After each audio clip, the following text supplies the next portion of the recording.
all decks are the same to me.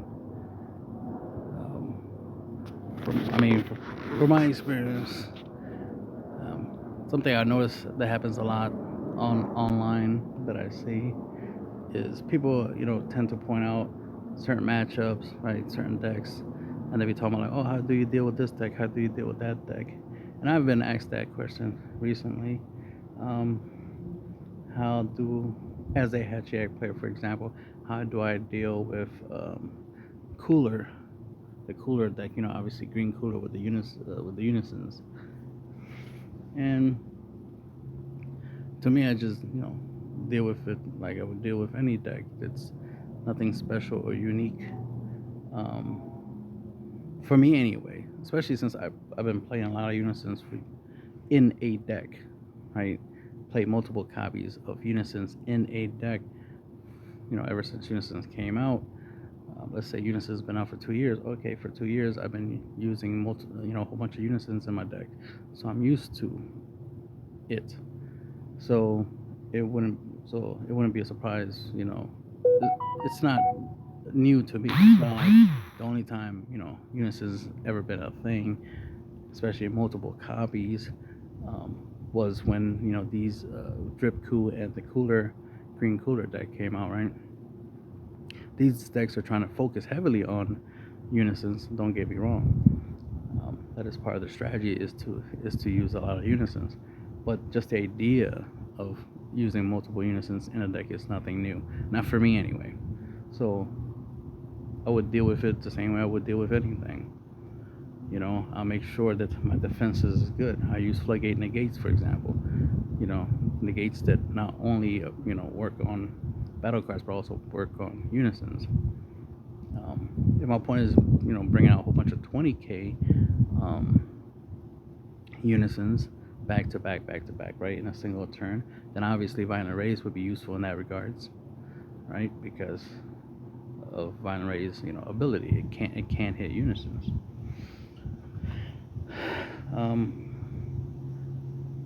Oceanus is a good thing, good card. Topo, things of that nature. Ironically, I did have a list of cards that you can use against unisons, right? But that's for a separate video. I'm not gonna talk about that. But the thing is that I just don't have to worry about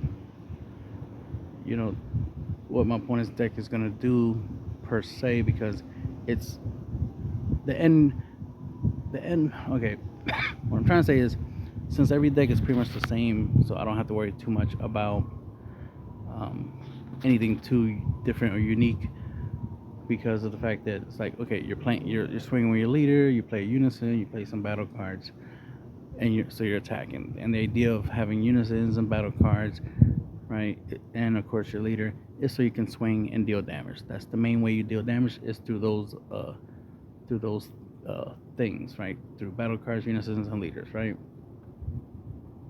So since the end goal, regardless of how you get there, right, regardless if you're a rival play, overwhelm, a free play, EX evolve, whatever, I don't care how you got the battle card into play. It's like, okay, you got it into play and you're going to swing with it. What matters is how I'm going to react to you swinging with it, right? Does it have dual attack? Does it have double strike? Is it a 30k plus, right? Or is it a 20k at least, right? Is the card going to be problematic? Do I have to block? Do I have to negate? Do I have to out combo? Or do I have to just take the damage? These are the things I have to take into account, but that's about it. Other than that, it doesn't matter if my opponent has some fancy one energy cell chain, or some type of rival play, or some type of leader effect that lets them play a battle card. Like, all that stuff is irrelevant. That's just different ways of getting the same result, right? That's just different paths to the same destination. That's all it is. You getting a battle card into play so you can swing with it. That's it. Nothing really unique in that regards. So I don't care how somebody gets a battle card into play. What matters is they got it into play, and now I gotta deal with it, right? I gotta deal with it attacking. Then I gotta deal with it being on the board, right? So I need to look for ways to get rid of it. That's where board wipes come in. That's where cards that, ignore barrier preferably, come in just in case something has barrier. These are the things that I got to worry about and got to think about and deal with from time to time. A lot of times I don't have to do much of anything. Some people want to, that's why I'm going to make a video about how to deal with unisons, because, especially more people are playing more unisons now than before, so got to make a video about that. But at the same time, it's also the same fact that it's like you gotta, since unisons came out, I always was in a mindset of like, yeah, don't waste attacks on unisons, because that it is literally just a waste of valuable attacks. You don't have that many turns, you don't have that much time, especially if you're playing competitively. You have a time limit, so you can't be wasting valuable attacks on a unison. You need to find a way that you can interact with the unison without wasting an attack on it, right? That's where effects, skills that will remove markers from a unison will come in handy. Maybe some cards that will make it where at least the unison is not a threat, like attack-wise. Cards that can tap down unisons and keep them tapped, right? Stuff like that would be useful, because then it's one less threat, right? Just like being able to make your opponent's leader less of a threat, making your opponent's battle cards less of a threat. That's why playing stuff like the hat check leader, for example, to reduce your opponent's battle swings, right? So then now you got to deal with unisons and leader swings, and now of course, in order to get under hat check, a lot of people are trying to play multiple unisons in order to try to bypass the leader's effect. Not a bad strategy, obviously, but at the same time, it's, to me, unisons are not that different from battle cards, except for the obvious differences, but they're not that different. There's something that you can swing with. There's something you can attack with. So I just gotta deal with them the same way I would deal with a leader, the same way I would deal with a battle card, right? You know what I mean? It's the same thing as a token. It'd be weird for people to be like, oh, how do you beat tokens? Like, what? You beat them the same way you beat anything in the game. You beat them the same way you beat any battle card. Just because they're tokens doesn't magically make them, unbeatable or, difficult to deal with. They're just a different way of getting an attack on board. That's all it is, right? Sometimes people forget to try to use their leader as a finisher. Sometimes people forget they can use a unison as a finisher, right? I notice that sometimes people have a habit of forgetting certain things just because they're so used to something being there. Like, they'll look at their leader more as a draw engine or a value engine and forget that, like, you could use it as a finisher, right? You could use it to win the game. Keep that in mind. And there are leaders that are literally finishers.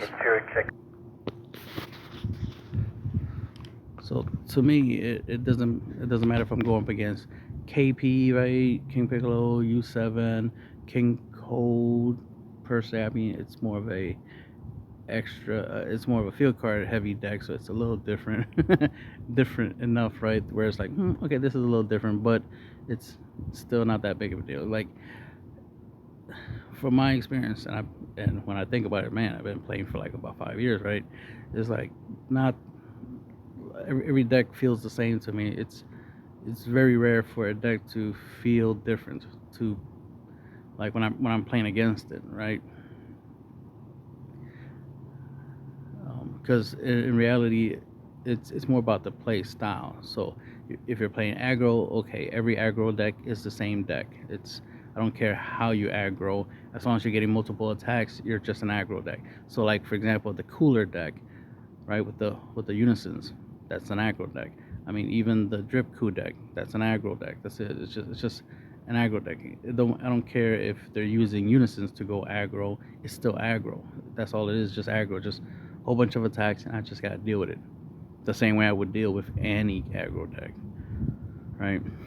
If there's a very defense control deck, right? Let's say they start making a whole bunch of counterplay unisons, right? And so somebody has a heavy unison counterplay deck, right? A deck with a whole bunch of counterplay unisons. Like, okay, you're still a control deck, right? You're still a counterplay deck, right? You're using a different card type to counterplay, but it's not that different. It's not that it's, to me, it's the same whether you use battle cards to counterplay, or you use unisons to counterplay, or you use extra cards to counterplay. You're counterplaying. You're playing a control strategy. It's not, to me, it's all the same, regardless of what card type you're using to counterplay, right? You're playing control, right? Just like if you have unisons that mill, leaders that mill, extra cards that mill, battle cards that mill, okay, it's just mill. It doesn't matter the card typing, right? I don't care if you're doing some.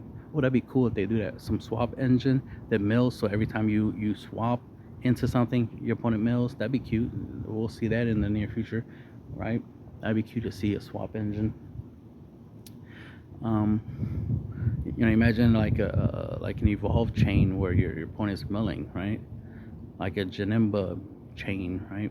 So the thing is like, it's, to me, is every deck's the same. It's just same deck, different skin, right? It's just the idea of reskinning, right?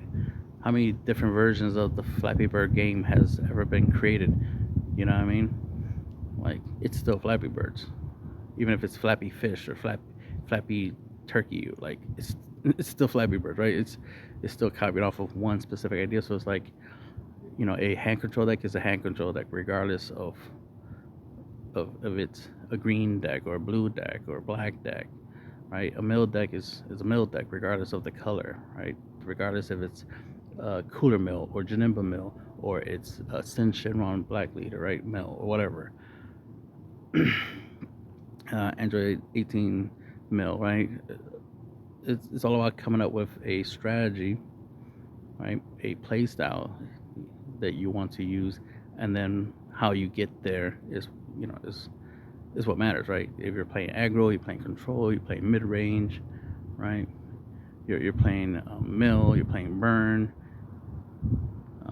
What else? Combo is obviously another play style where you're literally just combining cards together to get certain outcomes. Hand control. I mean, just board control, just constantly board wiping. As your play style, right? That could literally be your play style. Everything you play, just board wipes. Doesn't matter what color your deck is.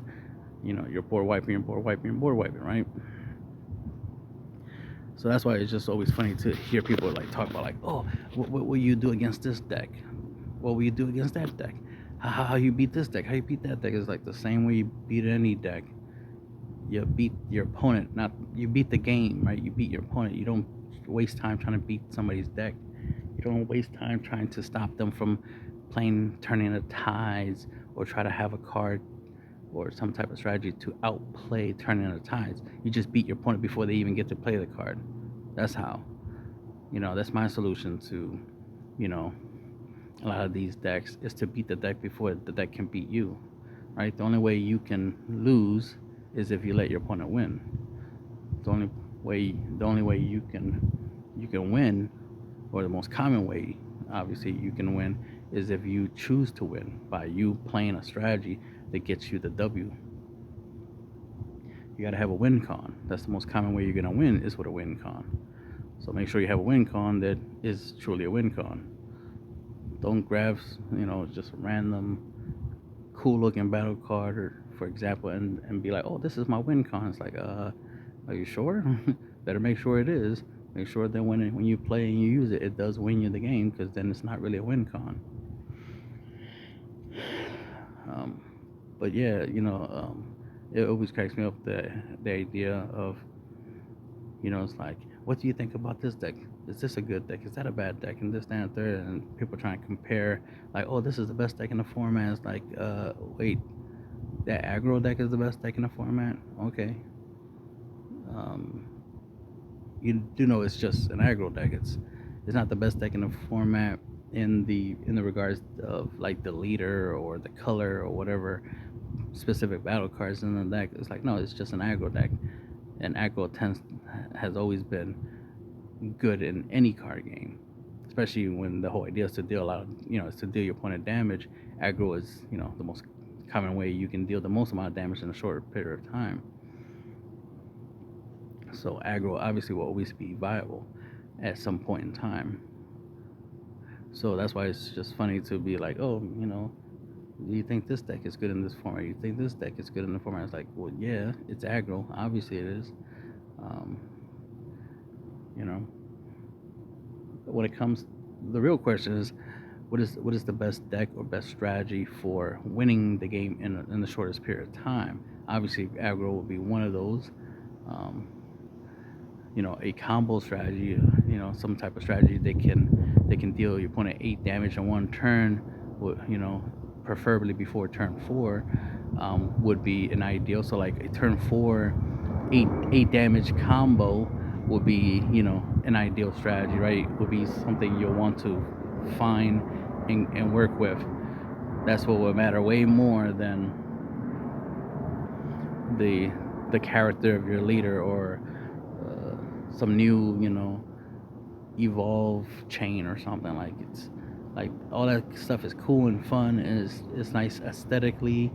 That's the thing with a lot of these decks. It's more about aesthetics, right? It's like if you like Jiren, then yeah, a Jiren aggro deck, especially if you like aggro, right? You like aggro, you play aggro, and you like the character Jiren, then a Jiren aggro deck would be your cup of tea. But to think that it's the best just because it's Jiren, like, as in, like, oh, it's a new deck, so it's the best. And it's like, no, it's just Jiren, right? It's just an aggro deck. It's like KP is just an aggro deck. Try and make it out to be something more special than it really is. Like, no, it's just an aggro deck. Nothing special about it. Nothing special to me anyway. It's like, if anything, some decks I see that have weaknesses, like Red Broly was a thing at one point, right?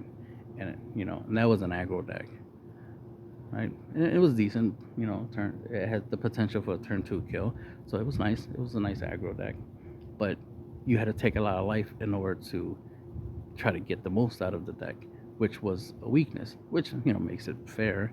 I mean, if it's going to be really fast, it's going to be a really chain heavy, swap heavy aggro deck, then it makes sense that there had to be a cost for all that power. Because imagine if you can go through the whole entire chain without, you know, go play the deck without taking a life. Imagine if you can get all that advantage without taking a life, and just chain up the chain, right, and just attack, and not lose life in the process. So you have high life and you're aggroing. That's a hell of an advantage. But like I said, to me, King Piccolo and Dark Bro and Broly BR, are not that. And launch, and the list goes on, of all these aggro decks. They're all the same. You played against one aggro deck, you played against them all essentially. U7 is like the new aggro deck, right? Right now. So that's why I was just thinking about it. Like, earlier, I was watching Eddie St. Hilaire's TV talk, and they were talking about KP. No, Universe 7. How he was hyping it up. It's like, oh, of course, you're a fan of the deck, and when I really think about it, I'm like, oh, it's because it's essentially a red Vegex, and he's a fan of Vegex. It's like, all right, cool, to each their own. You like what you like, and it's like, well, no surprise you like U7. To me, U7 is not that big of a deal. It's mid at best. But it was funny that when I think about it, it's like, okay, I see why you really, really like the deck, and you're hyping it up. Is the fact that for you, is because it's your playstyle. It's the whole Vegex thing. Your burst thing to get value. So it's like Vegex, Dredge Coup, whatever you want to call it. It's like, yeah, I get it. Milling yourself is kind of, especially if you could play stuff from the drop, is kind of like a form of drawing. I'm very familiar with that, especially from Magic. So that was, an interesting thing. It's like, yeah, but notice is like, it's U7. It's just another Vegex. So, like, to me, it's not that big of a deal. Like I said, it's same deck. That's why he was a fan of it, because it's like, yeah, it's just like when you were playing Vegex, is just the red version. That's it. It's the same type of deck, right? You burst, and there's some cards that when you burst them, you play them for free. So, and then you're playing a lot of stuff for cheap, and you're swinging a lot. It's like you're going very aggro. It's like, yeah, Vegix was aggro, so it's like it was just black aggro. So it's like, again, it's aggro. Ultimately, it ends up to be a certain play style. So to me, these decks are not that different. They're pretty much the same. They they try to be different, right? Like, oh, yeah, every time I play something to attack with, I get to draw. It's like, all right, that's cool because it's aggro with draw power. Good, because that is something you want when you play aggro. Because if you're constantly playing cards from your hand, obviously your hand size is going to get smaller. So of course you need to draw to replenish your hand. So it makes sense that every time you play a battle card, you're drawing a card, right? That's just logical to a progression of an aggro strategy. Is you want to keep being able to keep get gas, keep refilling up your gas, right? So you can keep going, right? You don't want to run out of gas, so that makes sense. But it's aggro. Doesn't matter what color it is, no matter what characters it is, it's just aggro. So it's just one of the things, just something that was on my mind. I keep thinking about, like, so annoying to see people like try to make players make the game complicated. The game itself is not complicated. The game is simple. It's basic. It's not chess. A lot of people try to make it sound like it's chess, and then they try to make themselves like, and they're trying to make it seem like they're grandmasters of chess, right? When they do that, they try to make it seem like, they mastered all the different patterns and move in positions and play lines that you could ever possibly memorize. And it's like, no, this game is simple. The way you play your decks is going to be the same. Turn 1, swing with the leader, right? You charge an energy, swing with the leader. Turn 2, charge an energy, probably play a 2-drop unison, swing with the leader, and swing with the unison. If the unison has a +1 ability, you'll trigger it. Like basic lines of play, like nothing. It's not rocket science. And the problem is a lot of people try to make things out to be rocket science. Now, granted, I have a master class, I have videos, and podcasts and stuff like that where I'm talking about like advanced concepts and stuff like that. But that's just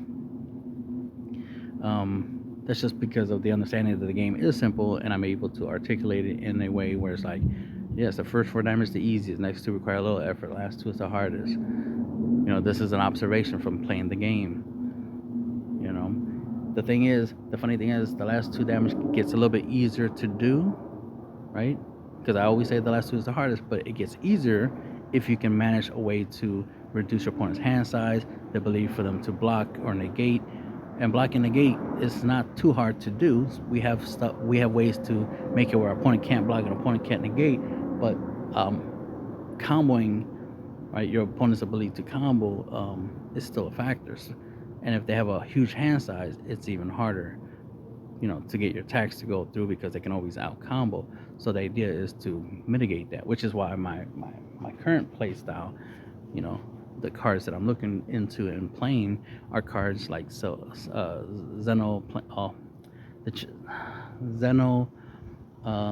the Playing God, the 7-drop, right, with the chain attack trunks combo, to reduce my opponent's hand size down to 5, so that way it'd be harder for them to out combo. And then play like an Overwhelm that rips a card out their hand, or ideally rips out 2 cards from their hand. That way they only have 3 cards they could try to use, and of course making sure your attacks are pretty high, 20k and above, so that way it'd be hard for them to out combo. And if they did try to out combo, they just wasted a whole bunch of cards from the hand, right? A lot trying to survive, but they probably end up just dying anyway that turn. So stuff like that, right? Dropping 7-drop Cell, to reduce your opponent's hand size down to 3. Using an 8-drop Gogeta to reduce your opponent's hand size down to 3. Granted, it's during the end of your opponent's turn, but hey, it's viable. There's actually a 3-drop Piccolo. It's something Strike Piccolo. Is it First Strike Piccolo? Something like that. It's something Strike Piccolo. And at the end of your opponent's turn, your opponent discards cards from their hands until they have 6 cards in the hand. And that's a good way of making sure your opponent hand size doesn't just keep growing, that their hand size is at least cap out at 6, right? And then all you have to do is use cards to try to rip, 2 to 3 cards out their hands. So that way, you know, like for example, like a rebrand would be, a rebrand and a unison, maybe even a leader swing. So if you're playing like the Raditz leader, that'll take 1 card off your opponent's hand. If you're playing a unison that can rip a card out of your opponent's hand, that's 2 cards right there. And then pay 2 for rebrand, bang, that's 2 more. So that's 4 cards out of your opponent's 6-card hand, right? These kind of strategies. So these are the kind of things that I'm looking into, right? And again, it's because the game is simple, right? It's simple math, right? Simple concepts. Make sure your opponent's hand size is small, right? Make sure they're tapped out so they can't play negates or 10k combo power that requires that energy, right? Make it where they can't block because they don't have no blockers in play, right? Things of that nature. That way, when you attack your opponent's leader, you deal them damage. Because think about it, on average, most leaders, or I'll say 98% of leaders out there don't have a way of protecting themselves. You have to combo, block, or negate, right? You're going or activate an effect of something, like a battle card or a unison or something like that, to try to stop your opponent's attack. But other than that, if you don't have a, like I said, combo power, negate blocker, or some type of effect to protect your leader's just going to take hits all day, every day. The whole goal is for you to protect the leader, right? This is the whole protect the castle concept, right? Your goal, your job as a player is to defend the leader, because the leader is always at threat. It's always going to take damage unless you stop your opponent from dealing damage, right? So that's what the kind of stuff I focus on. That's why I try to ignore, what a deck can do. I don't try to memorize every effect that's in every deck, that's currently coming out, because it's like that's too much unnecessary reading, right? When all that really matters is, okay, how strong are the battle cards, the unisons, the leader and stuff like that, right? How much damage they can do? Do they have dual attack? These small little things. So I tend to focus more on keyword skills and seeing if my opponent has them. If they have double strike, triple strike, quadruple strike, right? Dual attack, triple attack, blocker. These are the types of things that I look for to make sure that, I know what I'm dealing with. Oh, this thing has double strike and dual attack. Oh, that's a problem, right? Oh, it has barrier. Oh, that's definitely a problem. Hopefully I have barrier hate, which I usually try to, right? Stuff like that. But then I mainly just focus on my opponent's leader. Just swing, and deal damage, right? The goal is to win the game, not really to beat certain cards or unisons or or strategy or combo, whatever the opponent's trying to do. They're just trying to play the game, right? You should be focusing on winning the game. So what else? But like I was saying, and I repeated myself multiple times, is that to me every deck's the same. An aggro deck is an aggro deck. Nothing new, different. When it comes to that, a mill deck is a mill deck. You know what I mean? A control deck is a control deck. A burn deck is a burn deck, right? It's just a matter of how fast the deck is at doing these things, how efficient, I should say, how consistent and efficient these decks are when it comes to these play styles is the only differentiating factor. Because again, color is irrelevant. Black aggro is not that different from blue aggro, right? Aggro is aggro. It's just some decks are better at a certain playstyle than others, especially if the deck is tailored to be a better aggro deck, right, than most other aggro decks. So, anyway, I want to keep repeating myself over again, saying that obviously every deck's the same. To me anyway.